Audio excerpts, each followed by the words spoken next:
रहीम chapter number 4 में आपको welcome करता हूँ।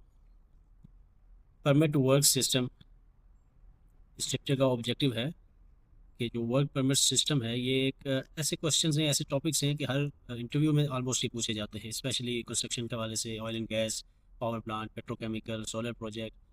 तो permit is not just a piece of paper, it is a formal safety control system that ensures high risk work is carried out safely. तो उससे पहले आपको बताऊं कि कुछ बेसिक टर्म्स हैं, जैसे हम यूज़ करते हैं पीसी या प्रोजेक्ट कंपनी, और क्लाइंट भी अक्सर क्लाइंट कंपनी।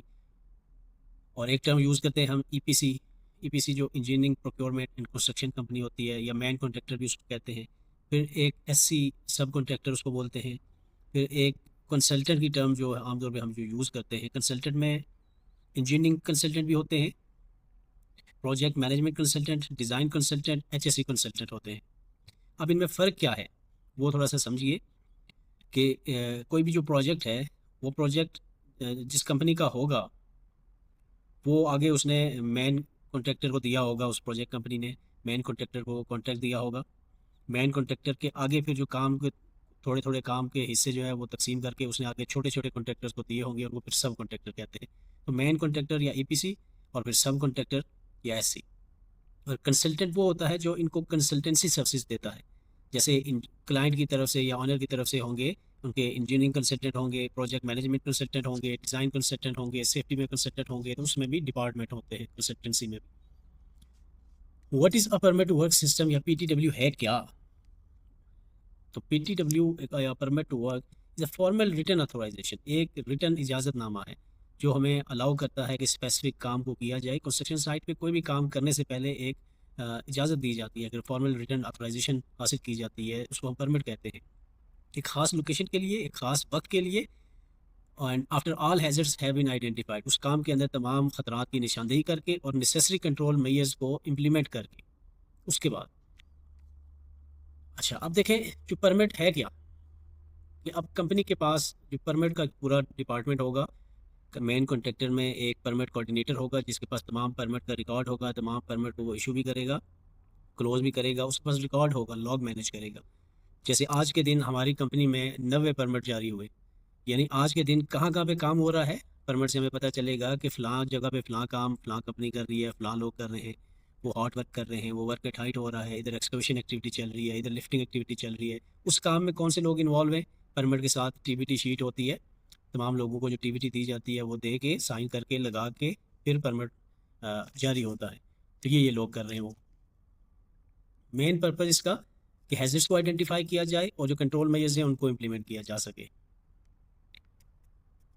एक एग्जांपल इसकी और देख लें। Before welding on fuel storage tank, a hot work permit is issued after gas testing, area inspection, barricading and fire protection measures are completed. तो अब वेल्डिंग से पहले एक फ्यूल टैंक है, उसकी वेल्डिंग करनी थी, तो उससे पहले यानी हॉट वर्क परमिट उसके लिए चाहिए कि जिसमें चिंगारियाँ हो निकले, स्पार्क्स निकले। तो वो हॉट वर्क परमिट लेने से पहले गैस टेस्टिंग करेंगे, टैंक के अंदर कोई गैसेज तो जमा नहीं है, ये ना हो वेल्डिंग करें जो ही तो आग लग जाए, या कोई वर्कर अंदर जाए तो सफोकेशन से मर जाए या बेहोश हो जाए। एरिया की इंस्पेक्शन करेंगे, किया गया, चारों तरफ से एरिया देखा गया, सेफ़ है, बैरिकेशन कर दी गई, साइनेजेस लगा दिए गए, फायर प्रोटेक्शन मेजर्स ले लिए गए, fire blankets, TCP, fire watcher, all the control measures are there. Then permit के लिए फिर अप्लाई किया जाता है, परमिट जारी होता है। इसका एक प्रोसीजर है, फिर परमिट इशूअर, परमिट रिसीवर, ये आगे चल के हम डिस्कस करेंगे इन चीज़ों को। Interview tip: don't say a permit is permission to work. Explain that it is a safety document, not just a permission. Why is a permit to work required? A PTW is required to identify hazards, ensure safety precautions are in place, coordinate multiple work activities, prevent accidents, clearly define responsibilities, जो हम already ये चीज़ें discuss कर चुके हैं।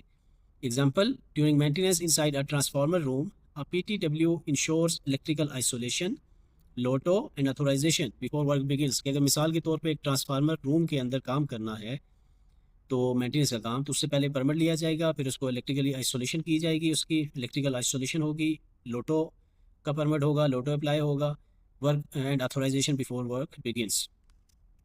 Okay, what are objectives of the PTW system? Permit to work system के objectives क्या है?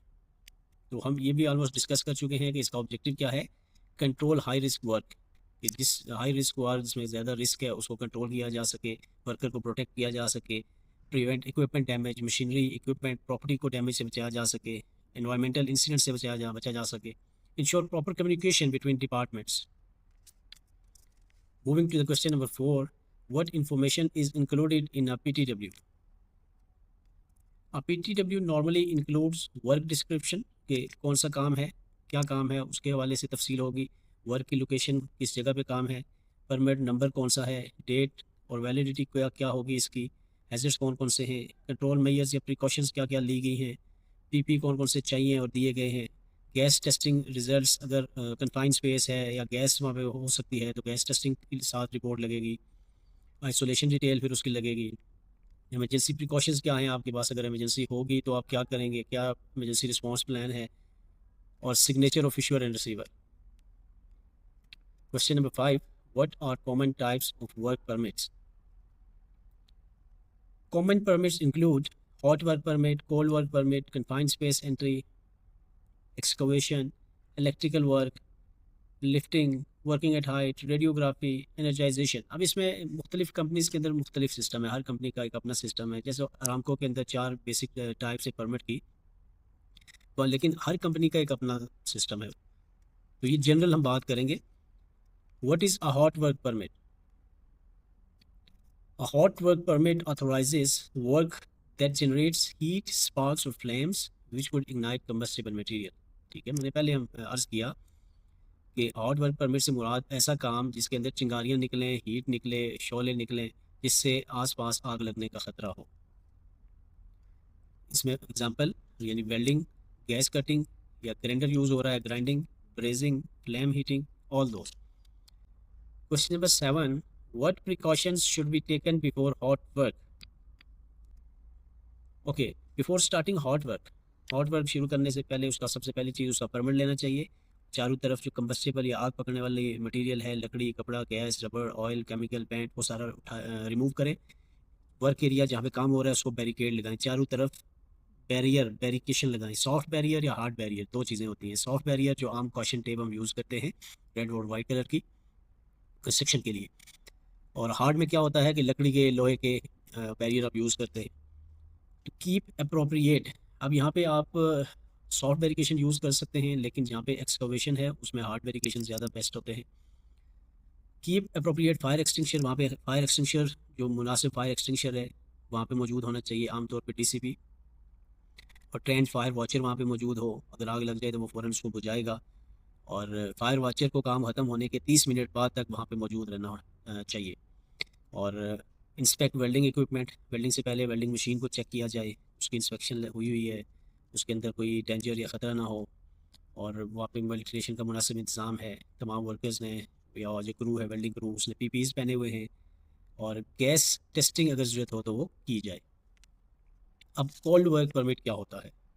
A cold work permit is issued for work that does not produce flame. अब देखें ये हॉट वर्क के उल्ट है, ऑपोजिट। कोल्ड वर्क के अंदर जिसमें फ्लेम नहीं निकल रहे, तो स्पार्क नहीं निकल रहे या सिग्निफिकेंट हीट नहीं निकल रही, but still involve hazards requiring control, लेकिन फिर भी उसमें कुछ हैजर्ड्स हैं, खतरे हैं।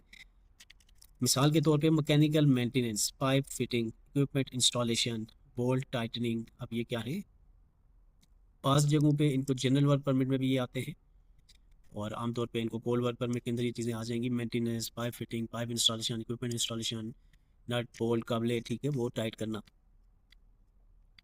What is a confined space entry permit? Confined space entry permit authorizes entry into a confined space after atmospheric testing। सबसे पहले confined space permit कैसे मिलेगा? ठीक है, confined space entry permit authorizes entry into confined space after atmospheric testing, isolation, ventilation, rescue arrangements and all required safety precautions have been completed।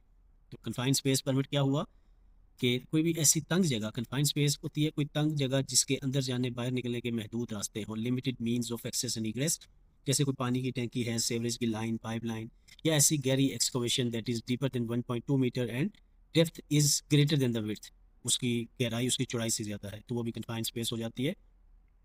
तो confined space के अंदर permit लेने के लिए क्या चाहिए आपको? गैस टेस्टिंग पहले, एटमॉस्फेरिक टेस्टिंग के अंदर कौन सी हैजर्डस गैसेज हैं, ऑक्सीजन की मिकदार कितनी है, उस एरिया को आइसोलेट करना है ताकि कोई गैर अनऑथोराइज पर्सन उसके अंदर नहीं जाए।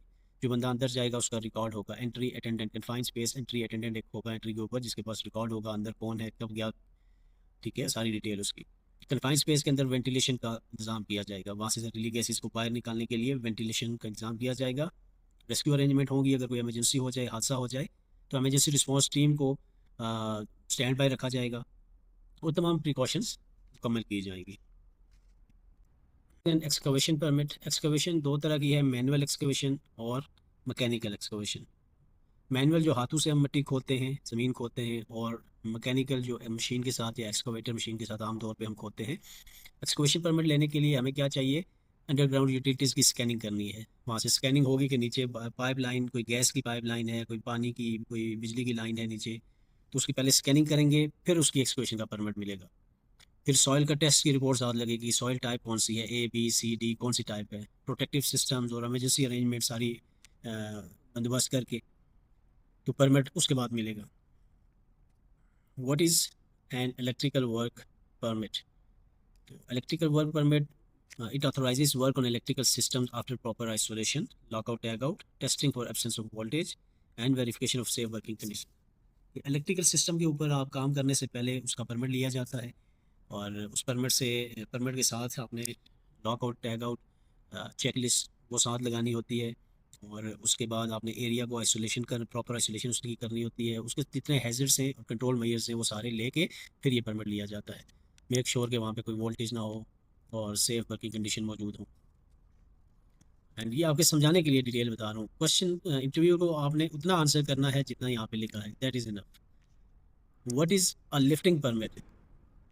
A lifting permit is issued before crane lifting operations to verify that the crane operator, rigging equipment, lifting plan and work area meets safety requirements। अब कोई भी लोड क्रेन की मदद से आप ट्राले से उतार के नीचे रखना चाहते हो, या ट्राले में नीचे से ज़मीन से उठा के ग्राउंड से आप ट्राले में रखना है, या आपने एक जगह से उठा के दूसरी जगह पे उसको इंस्टॉल करना है, चाहे वो मोटा केबल्स हैं, चाहे कोई जनरेटर है, कोई ट्रांसफार्मर है, कोई भी चीज़ है, वट एवर, तो उसके लिए हमें लिफ्टिंग परमिट चाहिए होता है। लिफ्टिंग परमिट, और टू वेरीफाई दैट, तो उसमें वेरीफाई करता है परमिट कि क्रेन ऑपरेटर और रिगर वो क्वालिफाइड हैं और उनके पास लिफ्टिंग प्लान मौजूद है, लिफ्टिंग सुपरवाइज़र ने या रिगर वन ने जो लिफ्टिंग प्लान बनाया वो मौजूद है, तमाम सेफ्टी रिक्वायरमेंट्स पूरी है।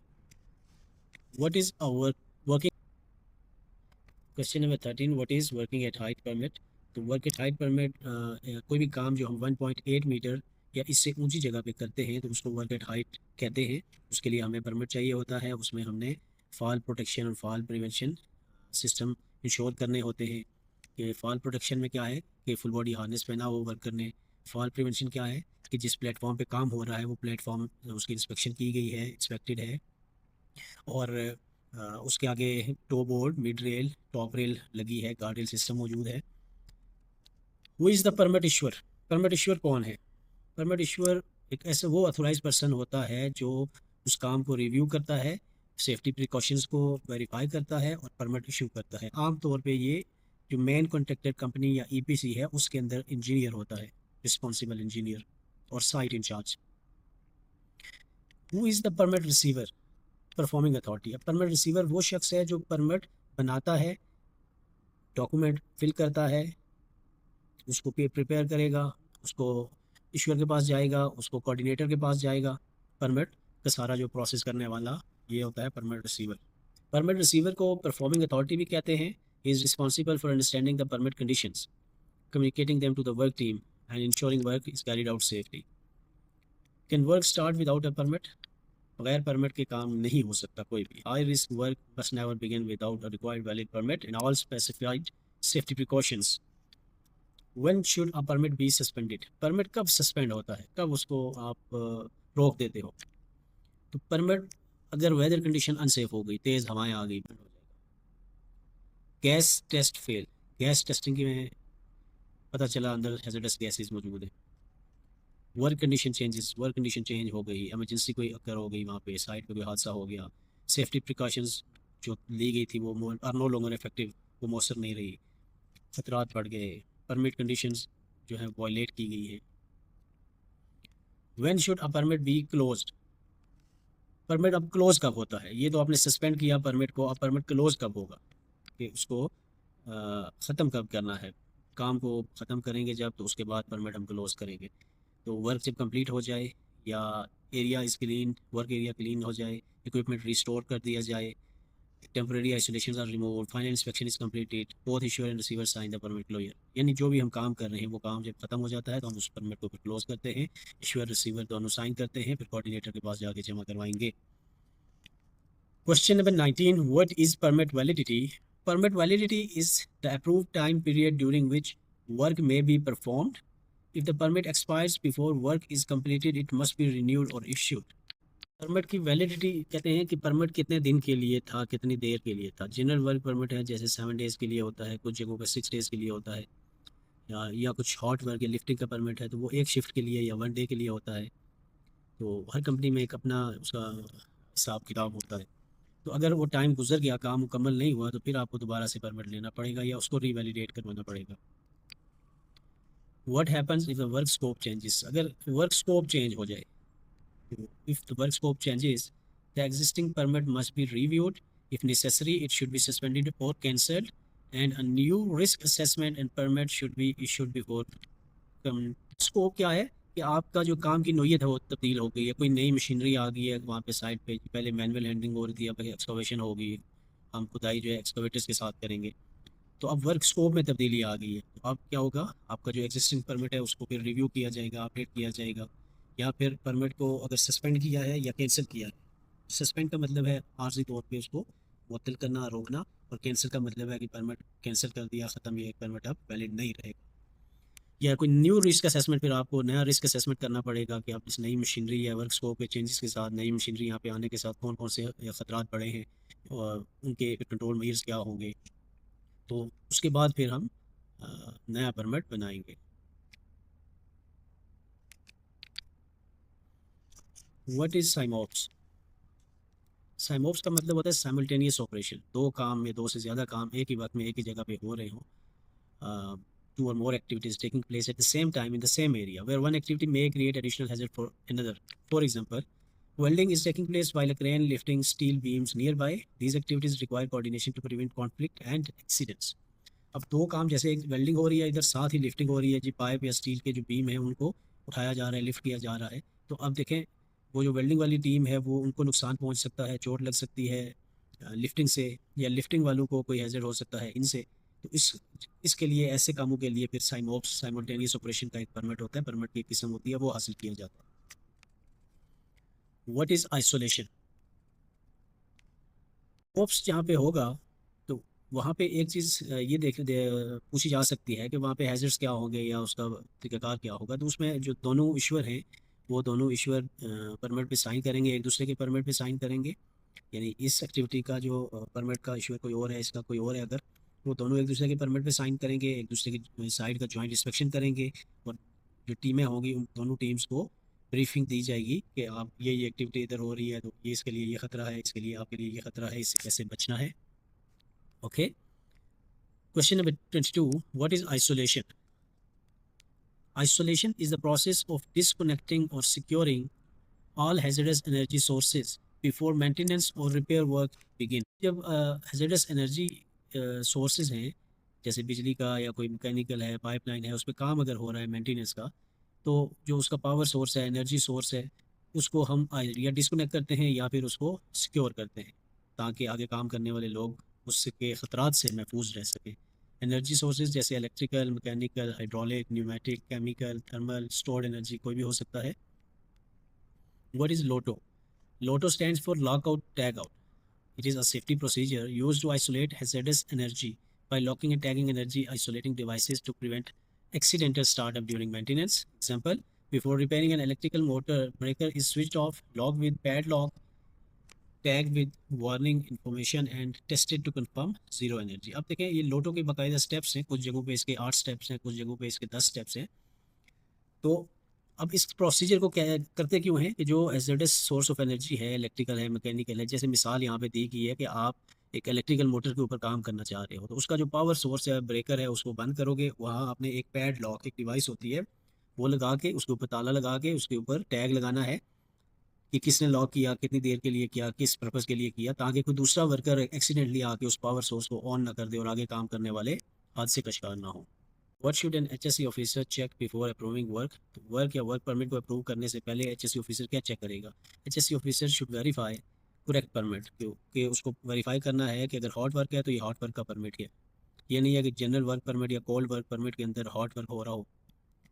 अप्रूव रिस्क असेसमेंट वहाँ पे मौजूद है, जॉब सेफ्टी एनालिसिस मौजूद है, मेथड स्टेटमेंट मौजूद हो, उसके साथ वर्कर्स कॉम्पिटेंट हो, वर्कर को टीबीटी दी गई है, पीपीज मुहैया किए गए हैं, एरिया को बैरिकेड किया गया है, वार्निंग साइन इंस्टॉल किए गए हैं, और एमरजेंसी इक्विपमेंट वहाँ पे मौजूद है, first aid kit, fire extinguisher like this, और गैस टेस्टिंग अगर ज़रूरत है तो उसकी रिपोर्ट साथ लगी हुई है, हाउस कीपिंग प्रॉपर हुई हुई है, एरिया क्लियर है, all those things. Okay, what are responsibilities of an HSC officer regarding PTW? अब पीटीडब्ल्यू के हवाले से क्या जिम्मेदारियाँ हैं और सेफ्टी ऑफिसर की?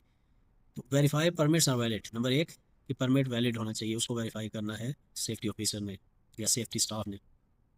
Ensure risk assessment and JSS are available. जैसे हमने पिछले लेसन के अंदर सीखा कि रिस्क असेसमेंट और जेएसए ये दो अलग चीज़ें होती हैं, तो ये दोनों वहाँ पे अवेलेबल होनी चाहिए। Inspect the work, work area की उसने इंस्पेक्शन करनी है, कोई वहाँ पे हैजर्ड मौजूद ना हो, कंफर्म करना है पीपी यूज़ हो रही है, और monitor compliance during the work, काम के दौरान जो सेफ्टी की कंप्लायंस है वो होनी चाहिए, सेफ्टी के जो प्रोसीजर्स हैं, जो कानून कायदे हैं, उसके ऊपर अमल हो रहा हो। Stop work if permit conditions are violated, अगर परमिट के मुताबिक जो कंडीशंस हैं उसको वायलेट हो रही हैं, आप परमिट को रोक सकता है safety officer. Participate in permit audits and inspection, permit का ऑडिट भी करना है, इंस्पेक्शन भी करनी होती है, उसमें भी वो पार्टिसिपेट करेगा। कि ऑडिट क्या है, परमिट का ऑडिट कैसे होता है, कि वर्क परमिट देखेगा कि ये वर्क परमिट के अंदर ये प्रिकॉशंस लिखी गई थी, लिखी हुई हैं, ये सेफ्टी मेजर्स थे, प्रिकॉशन कंट्रोल मेजर्स थे, तो ये पूरे के पूरे इसी तरह अडॉप्ट किए गए, इम्प्लीमेंट किए गए, या इसमें कुछ 19-20 है, तो वो अपनी फिर ऑब्जर्वेशन लिखेगा। That we called permit audit and inspection. वो लिखेगा जी पीपी फटे हुए थे, या पीपी नहीं थे, ग्लव्स नहीं थे उनके पास। Okay, practical interview scenario. Interviewer, you arrive at a work site, कि आप काम वाली जगह पे आते हो, आप देखते हो कि वर्कर वेल्डिंग कर रहे हैं बगैर वो हॉट वर्क परमिट के, तो आप क्या करेंगे? पहले तो आप ज़रा यहाँ पे वीडियो को स्टॉप करें, पॉज करें, और फिर सोचें कि आप बीइंग सेफ्टी ऑफिसर आप क्या करेंगे। I will immediately stop the work, आप फ़ौरन काम को रोक देंगे, क्योंकि वेल्डिंग एक हाई रिस्क एक्टिविटी है जिसके अंदर वैलिड हॉट वर्क परमिट चाहिए।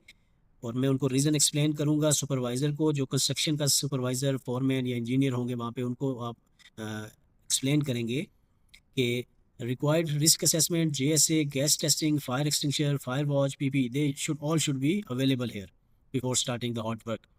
Work will only resume after valid permit has been issued. और काम तब होगा जब वैलिड परमिट लिया जाएगा, सेफ्टी प्रिकॉशंस सारी इख्तियार की जाएगी।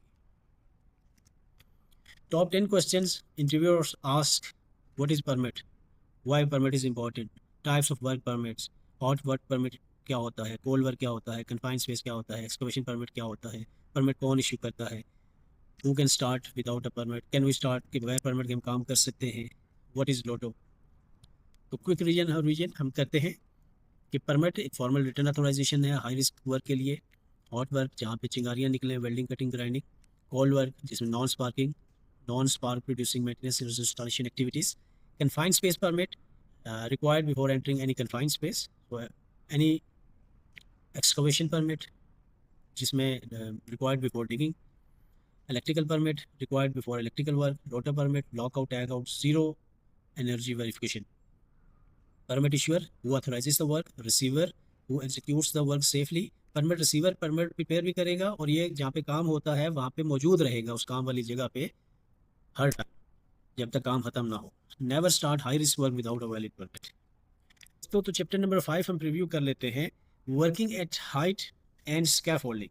This is a very important chapter, क्योंकि ऑलमोस्ट हर प्रोजेक्ट पे ये वर्किंग एट हाइट और स्कैफोल्डिंग होती है। चाहे कोई बिल्डिंग बन रही है, ठीक है, कोई रिफाइनरी के अंदर काम है, चाहे कोई सब स्टेशन है, कोई सोलर प्रोजेक्ट है, चाहे आपका कोई पार्क बन रहा है, स्टेडियम बन रहा हो, So this episode will cover one of the most common interview topics in construction, working at height क्या होती है, फॉल प्रोटेक्शन क्या है, फॉल प्रिवेंशन क्या है, फुल बॉडी हार्नेस क्या होता है, डबल लेन यार्ड क्या है, anchorage, life line, safety net, guard rail and toe board, scaffold components, types of scaffold, scaffold inspection, scaffold tag, ladder safety, common working at height hazards, practical interviews.